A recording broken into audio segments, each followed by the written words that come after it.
A Lamborghini LM002. In Lamborghini's long history of making crazy cars, and it is a long history, this is the craziest, the most ridiculous, the most amazing. And right now, LM002s are shooting up in value. A good one, like this one, can be worth up to $400,000. And today, I'm going to show you why. First, I'm going to take you on a tour of this LM002, which was loaned to me by Interstate Motorsport here near Princeton, New Jersey. Now, I've been to a lot of car dealers to film a lot of these videos, and nobody has an inventory quite like Interstate Motorsport. When I asked if I could film the LM002, they replied, "Which one?" So anyway, I'm going to take you on a tour of the LM002, and I'm going to show you all of its crazy details. Then I'm going to take it out on the road, and I'm going to fulfill a lifetime dream of mine, driving the Lamborghini LM002. And of course, for more of my thoughts, and there is so much more to say, click the link below to check out my column on autotrader.com/oversteer. Now let's get started.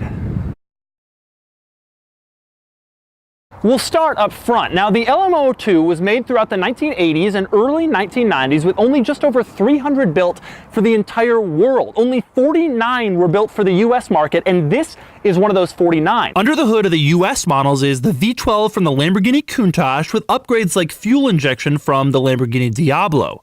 The result is nearly 500 horsepower. That sounds like something a mad scientist would build. Yes, let's take the engine from a supercar and put it in an off-road vehicle. Mwahaha! And it only gets more ridiculous from here. For example, take a look under the hood. Have you ever seen an engine that is shoehorned under a hood more than this one? It's unbelievable how little space there is left. Of course, that's because this darn thing has a V12. Now, when you close the hood, you'll notice that there are all these giant domes. And I've always wondered, why does this thing have those? Well, it turns out because if it didn't, they wouldn't have been able to get the engine in there. Moving on to the interior of the LM002, there are obviously a lot more interesting quirks. Now, the first thing you notice when you climb inside are these two giant levers. They're not the gear lever, that's up here. Instead, these two giant levers are for four-wheel drive. This one goes from 4x2 to 4x4, and this one goes from normal four-wheel drive to low-range gearing. The intent for this car was not just to be a performance SUV, but also a crazily capable off-roader. Now, the next thing you notice when you climb inside is just how small your footwell area is. There's a giant speaker on the door, and when you close the door, that takes up a lot of your knee room on the left. On the right, your knee room is taken up by this giant center console, and it doesn't help matters that the parking brake is inexplicably mounted in the driver's footwell. Now, speaking of tight spaces, this car has a lot of them. For example, there are power mirrors, but the controls are wedged in this tiny little space between the dashboard and the speaker mounted in the door. In fact, I couldn't even find them when I was driving. The steering wheel is located right up against the gauges, and naturally, you can't move it. Another crazy thing is the location of the ignition switch. It's almost impossible to get the key in there and turn it because of where the steering wheel and the wiper stalk are located, but even crazier is trying to take it out. You have to sort of reach under the steering wheel and kind of fish it out a little at a time with your hand. Speaking of strange placement of things, the turn signal stalk is located on the steering column itself. It strangely has a leather cover over it, but the wiper stalk is protruding from the dashboard, not the steering column. Not really sure why.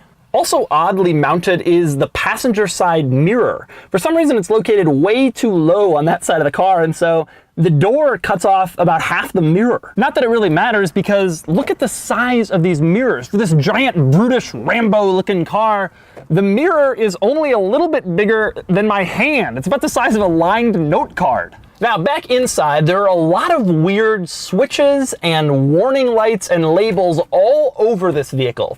Let's go through some of them. Now, the strangest, I think, is when you get in and look at the instrument panel, you find a lot of normal gauges and then also a check engine light, but not just one. There's check engine left and check engine right. I bet your car doesn't have one of those. What are the window switches like in a Lamborghini LM002? Well, they're just like any normal window switches, except for some reason they're contained in a little rubber pouch. I'm not really sure why, but when you push on it, you can feel the regular switch under there, but still there's a rubber covering over it. The center control stack is loaded with buttons, but the most interesting one says winch. You can push it down or up to rotate the direction of the winch that was optional in this vehicle. I bet this is the only Lamborghini that has a winch button. Next up is the climate vents. There are 4 in front, that's double what you'd get in a normal car. There are also 2 more in back, though they're mounted way too far back to actually be useful. All of those vents are controlled by 9 buttons of the exact same size and shape on the right side of the console. On the other side, also looking like a phone dial pad, are 9 more buttons. Now, when you're sitting in the driver's seat, about 3 of these buttons are obscured from view. Interestingly, the most visible of the buttons is blank. It has nothing on it. You'd think they would have put the blank one where it was obscured, but they didn't do that. Now, the most interesting button on here is the lock button. You press it once, doors lock. You press that button again, well, they're already locked. It doesn't do anything. Instead, to unlock the doors, you press a different button with a window on it. Now, another thing you'll notice about the center control stack of this car is there's no stereo here. There's vents, there's buttons. Where's the music? Well, for some reason, they've mounted the stereo up here on the ceiling, and when you're sitting here, it's almost directly next to you, so you can't really see what's going on the head unit. Now, like all cars, the LM002 has a cigarette lighter here and an ashtray for the front passengers. That's pretty standard, but not so standard is the fact that it also has a cigarette lighter and an ashtray for the rear passengers about 14 inches away from the ones in front. Lamborghini really knew their market. Now, Lamborghini also knew that their customers wouldn't spend a lot of time driving this vehicle because that's just what you do when you're rich and you have 50 cars. So they installed a factory battery cutoff switch. Now, the battery is located under the driver's seat like it was in a lot of trucks and SUVs of this era. In order to turn off the battery, you just flip this little switch and now the battery's off. So it won't go flat if you don't use the car for an extended period of time. When you're ready to drive it again, just flip it again and now the battery's back on. Now, in back, another weird quirk about the LM002's rear seats is that they're not a bench back here. There's only seating for 2. There are 2 buckets. Now, part of that is because of the giant center tunnel, but part of it is because the middle of the car is taken up by a huge rear speaker. This was, after all, the 1980s. Now, given that this car gets something like 4 miles per gallon and it doesn't have a windowed and enclosed cargo area, some people might say that it's not very practical, but Lamborghini has addressed your concern. Take a look at this. The rear seat bottoms lift up to reveal excellent rear seat storage, carpeted in beautiful red. Stick them back down, and you would never know that the rear seat comes up. It'd be a great place to hide something in an LM002. No one would ever find it unless they watch this video. Now, one of the big questions you probably have is what is in the back of this thing? Well, first off, how do you even open the back? First, you take these little snaps off the giant Lamborghini cover over the back, then you lift up this little mirror thing and you unlatch both sides of the rear tailgate, and then all it takes is a little effort, and you have to be very careful.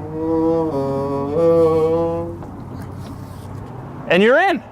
So you may be wondering, what exactly is back here? Well, the rear area is strangely shaped. It's not that wide, but it's really deep, and it goes pretty far in there. More importantly, it's surrounded with this diamond plating stuff, so you can really stick whatever you want back there. Now, on the sides, you have seats, so that you can sit on while you're driving down the beach or whatever. And these little railings, I always wondered what they were for. I guess they're to hang on to if you're sitting in the seats and things start to get a little bumpy. Here's another great quirk. You see this styling and all these right angles and this brawny design. It looks so muscular. It looks like it could kill anything that stands in its path. Well, listen to the horn. Wasn't expecting that. Now, another crazy thing on the outside, despite all of those buttons you saw inside the car, there isn't a single one that releases the fuel door, and it's not exactly something you can easily just open right up. Instead, when you get out of the car to put gas in it, you kind of got to stick a credit card in here, and then that opens the fuel door right up. Now, that isn't the craziest part about the fueling in this vehicle. The craziest part is just how high it is off the ground. Look at this. In order to fill it up, you basically have to stand here at the pump at your eye level. And you have to stand there a while because this thing has a 76.6 gallon fuel tank. That means to fill it up at today's gas prices, you're looking at about $250 per fill up. Up front, 2 interesting things. First off, you can see that the bumper doesn't really extend too far down. That's because the car needs a good approach angle to clear crazy off-road obstacles. More interesting are the tires. The LM002 came with specially designed Pirelli tires. They had a sand lip on the side and they were reinforced with a nylon-like substance similar to Kevlar, so the LM002 could drive in the sand even if the tires were deflated. Those tires are long out of production, though Pirelli recently made a new set of similar tires for $3,000 to $5,000 per tire. This LM002 just has off-road Super Swampers tires. Now, speaking of interesting, these wheels are only 17 inches, but somehow they managed to stick 8 lug nuts on there. More surprising is the fact that this car doesn't have shift-on-the-fly four-wheel drive. You have to get out and actually twist this little cap to get the car into four-wheel drive. Okay, so the LM002 is clearly one of the most unusual cars ever manufactured, and by far the most ridiculous Lamborghini. And we haven't even moved it an inch. Time to get it out on the road and see how this thing drives. All right, we're gonna start up the LM here. Why is the steering wheel mounted right next to the cages? All right, here we go. Oh, the gas pedal. Why would the gas be so hard to push? I get why the clutch is so hard. Why is the gas pedal so hard to push? It's insane. This makes no sense. At least you gotta really commit before you floor it, right? I cannot believe we're driving this thing on a road.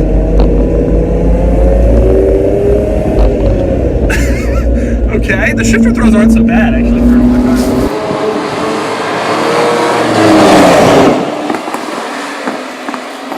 The gas pedal is harder to push than the clutch, I swear. The clutch is bad, but like it's linear, it's not that bad.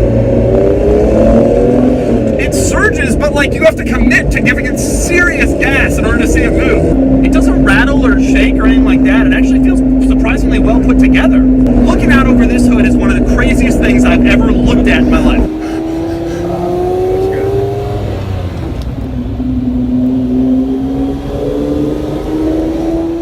It actually doesn't like feel like an idiot car though. Like it's such a stupid idea, right? Put a Diablo engine in a truck. If you think it's like something a child would devise, but it drives pretty well. We're not uncomfortable in here. It's not as tight as I expected it to be.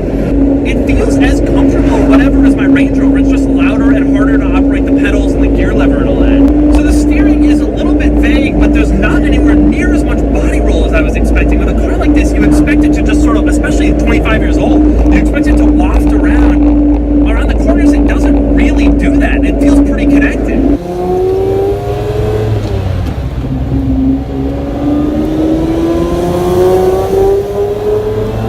I mean, look, it isn't a sports car. Let's be very clear here. You know what I mean? Like, we're not driving a Countach. But it doesn't, you know, nobody did a performance SUV. This was it. You got to think about all the other SUVs that existed in the 80s. The Dodge Ram Charger.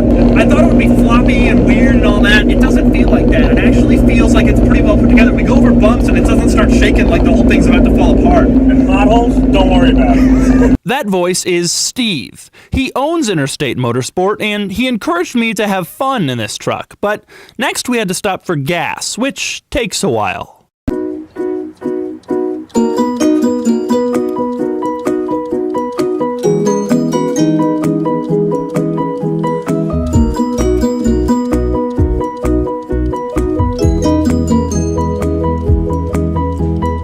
But eventually we were back on the road, on the highway. All right, I'm gonna give it some beans. Yeah, it isn't fast. Makes a lot of noise though. It's surprisingly like competent. I'm not moving to the side. The steering is dead on pretty much. It feels like we're actually in a normal vehicle, but we aren't. It's not like the supercars where visibility is a problem or anything like that. I can see everything. I feel like I'm sitting in any other, normal SUV. It's just way louder.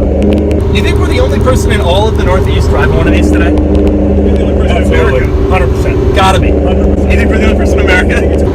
I'm blown away by how like stable it is. Next, we tried a couple of acceleration runs through a tunnel. Well, it actually does move pretty well once you really get on it. You gotta be in your, yeah. You gotta really be up there though.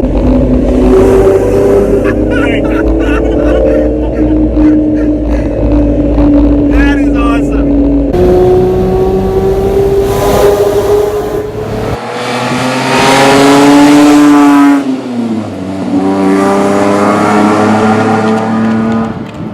Here we go.